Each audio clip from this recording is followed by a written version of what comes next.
Assalamualaikum. Dik. Saya tak pernah beli kat sini.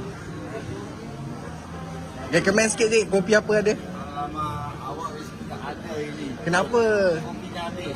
Baik semua ada kopi. Ya ke, apa yang ada? Yang ada cuma kopi hitam saja. Kopi hitam. Kalau nak kopi yang sedap ada jemaah lah. Kopi dia. Ni kopi apa? Cuma ini kopi Hailam nama dia. Kopi Hailam. Cuma dapat rasa je lah. Kalau nak jamah boleh lah. Boleh, jamah. Semuanya.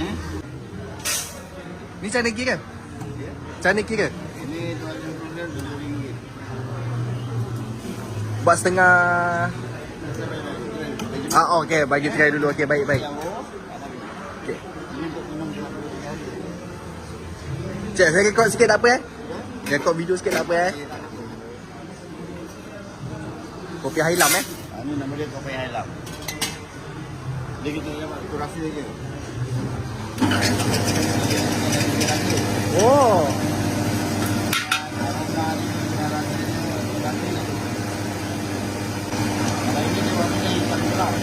Hitam gelap.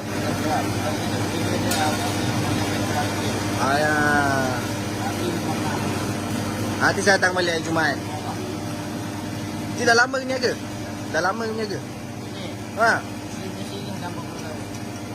Mesin ni 40 tahun ni? Wow.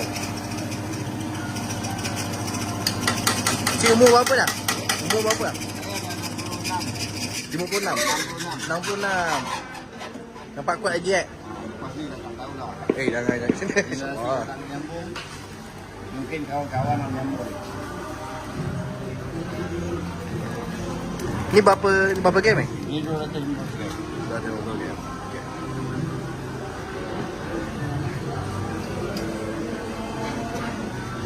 Nama cik siapa?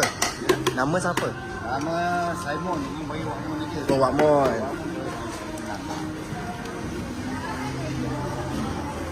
Memang jual kopi je. Jual kopi mana? Sebelum Timon tu bukan dia jaga.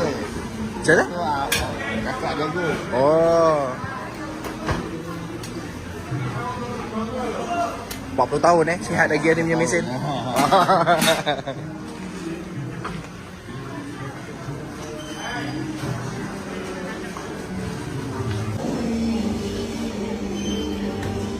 Berapa ini? Ini RM7.